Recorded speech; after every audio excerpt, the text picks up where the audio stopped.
ನಗರದ ಸುನ್ಸೆಟ್ಟಹಳ್ಳಿ ವಾಣಿ ಸ್ಕೂಲ್ ಮುಂಭಾಗದ ಮುನೇಶ್ವರ ಸ್ವಾಮಿ ದೇವಸ್ಥಾನದ ಹತ್ತಿರ ನೂತನವಾಗಿ ಆರಂಭವಾಗಿರುವ SMS ಫಂಕ್ಷನ್ ಹಾಲ್ನಲ್ಲಿ ಹುಟ್ಟು ಹಬ್ಬ, ನಾಮಕರಣ, ವೆಡ್ಡಿಂಗ್ ಆನಿವರ್ಸರಿ, ನಿಶ್ಚಿತಾರ್ಥ, ಸೀಮಂತ, ಆಫೀಸ್ ಮೀಟಿಂಗ್ ಸೇರಿದಂತೆ ಎಲ್ಲ ರೀತಿಯ ಸಣ್ಣ ಪುಟ್ಟ ಕಾರ್ಯಕ್ರಮಗಳನ್ನು ಮಾಡಿಕೊಳ್ಳಲು ಸಂಪರ್ಕಿಸಿ. ಬಾಬುರವರ ಮೊಬೈಲ್ ನಂಬರ್ 8073178244. ಮಣಿರವರ ಮೊಬೈಲ್ ನಂಬರ್ 9468664047. ಸುಬ್ರಹ್ಮಣ್ಯರವರ ಮೊಬೈಲ್ ನಂಬರ್ 8553408971. ಸಾಲ ಪಡೆದುಕೊಂಡ ಹಣಕ್ಕೆ 3 ಪಟ್ಟಿ ಬಡ್ಡಿ ಕಟ್ಟಿದ್ದರೂ ಇನ್ನೂ ಹಣ ಕಟ್ಟಬೇಕೆಂದು ಮಹಿಳೆಯೊಬ್ಬರಿಗೆ ಕಿರುಕುಳ ನೀಡಿ ಮನೆಗೆ ಬೀಗ ಜಡಿದಿರುವ ಘಟನೆ ಚಿಂತಾಮಣಿ ತಾಲೂಕು ಕುರುಟಳ್ಳಿ ಗ್ರಾಮದಲ್ಲಿ ನಡೆದಿದೆ. ರಾಜ್ಯದಲ್ಲಿ ಈಗಾಗಲೇ ಮೈಕ್ರೋ ಫೈನಾನ್ಸ್ ಮತ್ತು ಬ್ಯಾಂಕ್ಗಳ ಕಿರುಕುಳದಿಂದ ಬೇಸತ್ತು ಆತ್ಮಹತ್ಯೆ ಮಾಡಿಕೊಂಡಿರುವ ಉದಾಹರಣೆಗಳು ಸಾಕಷ್ಟಿವೆ. ಚಿಂತಾಮಣಿ ತಾಲೂಕು ಕಸ್ಬಾ ಹೋಬಳಿ ಕುರುಟಳ್ಳಿ ಗ್ರಾಮದ ವರಲಕ್ಷ್ಮಿ ಸುನಿಲ್ ಎಂಬ ದಂಪತಿಗಳು ಹಣಕಾಸು ಸಮಸ್ಯೆ ಇದ್ದ ಕಾರಣ 1 ವರ್ಷದ ಹಿಂದೆ ಪಕ್ಕದ ಮನೆಯ ನವೀನ್ ಎಂಬಾತನ ಬಳಿ ಸಾಲವಾಗಿ 40,000 ಹಣ ಪಡೆದುಕೊಂಡಿದ್ದರು. ಅದರಂತೆ ವರಲಕ್ಷ್ಮಿ ಮತ್ತು ಸುನಿಲ್ ಕೂಲಿ ಕೆಲಸ ಮಾಡಿಕೊಂಡು ಬಂದ ಹಣದಲ್ಲಿ ಸಾಲದ ಹಣವನ್ನು ಪಾವತಿಸುತ್ತಿದ್ದರು. ಆದರೆ ದಿನೇ ದಿನೇ ಕಳೆಯುತ್ತಿದ್ದಂತೆ ಆಗಿದ್ದೇ ಬೇರೆ. 40,000ಕ್ಕೆ 80,000 ಬಡ್ಡಿ ಕಟ್ಟಿದ್ದರೂ ಸಹ ಇನ್ನೂ 1.5 ಲಕ್ಷ ಹಣ ಕೊಡು ಎಂದು ಕಿರುಕುಳ ಕೊಟ್ಟು ಭಾನುವಾರ ಮನೆಯಲ್ಲಿ ಒಂಟಿಯಾಗಿ ಇದ್ದ ವರಲಕ್ಷ್ಮಿ ಮನೆಗೆ ಬೀಗ ಹಾಕಿದ್ದಾರೆ ನವೀನ್. ನಂತರ ವರಲಕ್ಷ್ಮಿ ತನ್ನ ಗಂಡ ಸುನಿಲ್ಗೆ ಮಾಹಿತಿ ತಿಳಿಸಿದ ನಂತರ ಮಧ್ಯಾಹ್ನ 2 ಗಂಟೆಗೆ ಅಕ್ಕಪಕ್ಕದವರು ಬಂದು ಬೀಗ ತೆಗೆಸಿದ್ದಾರೆ. ನಂತರ ವರಲಕ್ಷ್ಮಿ ಸುನಿಲ್ ರವರು ನ್ಯಾಯಕ್ಕಾಗಿ ಚಿಂತಾಮಣಿ ಗ್ರಾಮಾಂತರ ಠಾಣೆಯ ಪೊಲೀಸರ ಮೊರೆ ಹೋಗಿದ್ದಾರೆ. ಈ ವೇಳೆ ವರಲಕ್ಷ್ಮಿ ಮಾಧ್ಯಮದವರೊಂದಿಗೆ ಮಾತನಾಡಿ, ನಾವು ಸಾಲ ಪಡೆದುಕೊಂಡಿರುವುದು ನಿಜ, ಅದರಂತೆ 3 ಪಟ್ಟು ಹೆಚ್ಚು ಹಣ ಕಟ್ಟಿದ್ದೇವೆ. ಎಲ್ಲವೂ ಫೋನ್ಪೇ ಮುಖಾಂತರ ಮಾಡಿರುವ ಸಾಕ್ಷಿಗಳಿವೆ. ಆದರೂ ಸಹ ನನ್ನ ಗಂಡ ಕೆಲಸದ ನಿಮಿತ್ತ 4 ದಿನಗಳ ಕಾಲ ಮನೆಯಲ್ಲಿ ಇಲ್ಲದ ಸಮಯದಲ್ಲಿ ನಮ್ಮ ಮನೆಯ ಬಳಿ ನವೀನ್, ಪ್ರದೀಪ್, ಪದ್ಮ ಎಂಬುವರು ಬಂದು ಅವಾಚ್ಯ ಶಬ್ದಗಳಿಂದ ಬೈದು ಅತ್ಯಾಚಾರ ಮಾಡಿ ಕೊಲೆ ಮಾಡುವುದಾಗಿ ಬೆದರಿಕೆ ಹಾಕಿದ್ದಾರೆ. ನನಗೆ ನನ್ನ ಗಂಡ ಮತ್ತು ಮಕ್ಕಳಿಗೆ ಏನಾದರೂ ಆದರೆ ಅದಕ್ಕೆ ಇವರೇ ಕಾರಣ ಎಂದು ತನ್ನ ಅಳಲು ತೋಡಿಕೊಂಡಿದ್ದಾರೆ. ಇನ್ನು ವರಲಕ್ಷ್ಮಿ ತನಗೆ ಆಗಿರುವ ಅನ್ಯಾಯದ ಬಗ್ಗೆ ಚಿಂತಾಮಣಿ ಗ್ರಾಮಾಂತರ ಠಾಣೆಯ ಪೊಲೀಸರಿಗೆ ಮಾಹಿತಿ ನೀಡಿದ್ದು, ಪೊಲೀಸರು ಬಡ್ಡಿ ವ್ಯಾಪಾರಸ್ಥರನ್ನು ಕರೆಸಿ ವಿಚಾರಣೆ ನಡೆಸುತ್ತಿದ್ದಾರೆ ಎಂದು ಬಲ್ಲ ಮೂಲಗಳಿಂದ ತಿಳಿದು ಬಂದಿದೆ. ಕಾಸು ಯಾಕೆ ಕೊಟ್ಟಿಲ್ಲ ಅಂತ ಗಲಾಟೆ ಮಾಡಿದ್ರು. ಬಂದ್ಬಿಟ್ಟಿದ್ದು ಬೀಗ ಹಾಕಿ ಆಚೆ ತಳ್ಳಿ 2-3 ಏಟು ಹಾಕಿದ್ರು. ಹಾಕಿದ್ದಾದ್ಮೇಲೆ ಮತ್ತೆ ಸ್ವಲ್ಪ ಬಿಟ್ಕೊಂಡು ಮಳೆ ಬೀಗ ತೆಗೆದ್ರು. ಹಂಗೇನೆ ಗಲಾಟೆ ಎಲ್ಲ ಮಾಡ್ಕೊಂಡು ಕೂತಿಗಳು ಹಾಕ್ಕೊಂಡು ಬೈಕೊಂಡು ಅಂಥ ಮುಂಡೆ ಇಂಥ ಮುಂಡೆ ಅಂತ ಎಲ್ಲ ಅಂದರು. ಮಾಜಿಕ್ ಮುಂಡೆ ಏನೇನೋ ಕೆಟ್ಟಾಗಿ ಮಾತಾಡಿದ್ರು.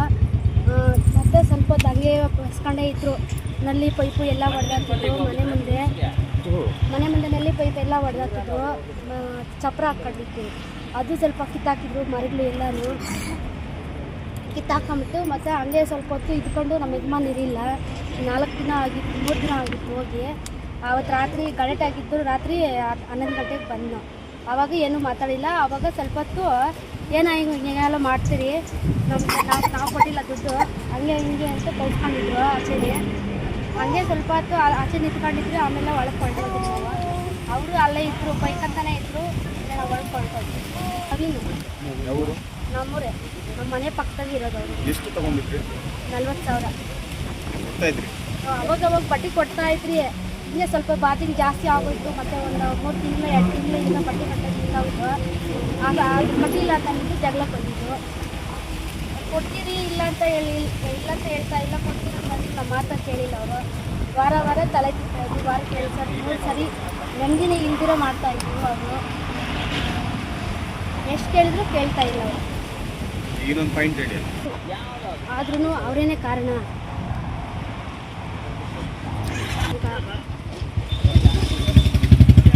ವಾಸು ತಗೊಂಡು 40,000ಕ್ಕೆ 75,000 ಫೋನ್ಪೇ ಮಾಡಿದ್ವಿ, ಕ್ಯಾಶ್ ಕೊಟ್ಟಿದ್ದೀವಿ. ಈಗ 1.5 ಲಕ್ಷ ಹೇಳ್ತಾ ಇದ್ದಾರೆ. 1.5 ಲಕ್ಷ ಕೊಟ್ಟಿಲ್ಲ ಅಂದರೆ ನೀನು ಊರಲ್ಲಿ ನಿಲ್ಲಿಸಲ್ಲ, ಮನೆ ಹೊಡೆದಾಕ್ತೀನಿ, ಆ ಥರ ಈ ಥರ ಎಲ್ಲ ದೌರ್ಜನ್ಯ ಮಾಡ್ತಾಯಿದ್ದೀನಿ. ನೀವು 70,000 ಮಾಡಿದ್ದೀನಿ, ಕ್ಯಾಶ್ ಕೊಟ್ಟಿದ್ದೀನಿ, 2 ಮಾಡಿದ್ದೀನಿ ಸರ್. ಇವಾಗ ಕಂಪ್ಲೇಂಟ್ ಕೊಟ್ಟ ಸರ್, ಅವ್ರೇನಂತ ಹೇಳಿಲ್ಲ, ನೀವು ಹಣ ಏನಾರು ಕಂಪ್ಲೇಂಟ್ ಕೊಟ್ಟರೆ ನಿಮ್ಮನ್ನು ಸಾಯಿಸ್ಬಿಡ್ತೀನಿ, ರೋಡಲ್ಲಿ ಮುಳುಗಿಸ್ಬಿಡ್ತೀನಿ, ರಾತ್ರಿ ಆಗಿರೋದು ಶಿಕ್ಷೆ ಇಲ್ಲ.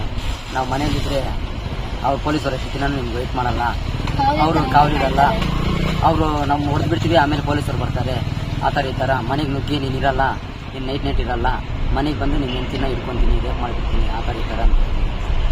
ಯಾವತ್ತಾಗಿದ್ದು ಈ ಥರ? ಸರ್ ನೆನ್ನೆ ಎಲ್ಲ ಮೊನ್ನೆ ಸರ್, ನಾನು ಇರಲಿಲ್ಲ. ನಾನು ಹೋಗಿ 2 ದಿನ ಆಗಿದೆ. ನಾನು ಮೊನ್ನೆ ಸಾಯಂಕಾಲ ರಾತ್ರಿ 11 ಗಂಟೆಗೆ ಬಂದೆ. ನಾನು ಇರಲಿಲ್ಲ, ಮನೆಯಲ್ಲೇ ಇರಲಿಲ್ಲ.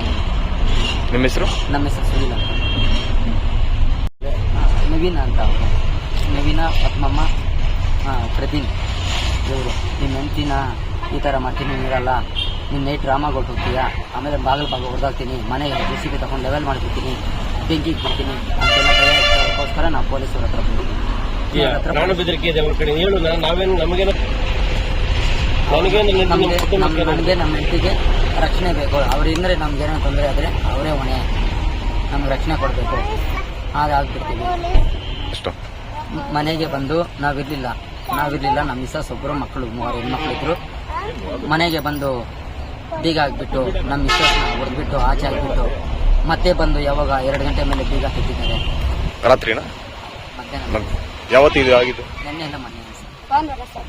ಭಾನುವಾರ.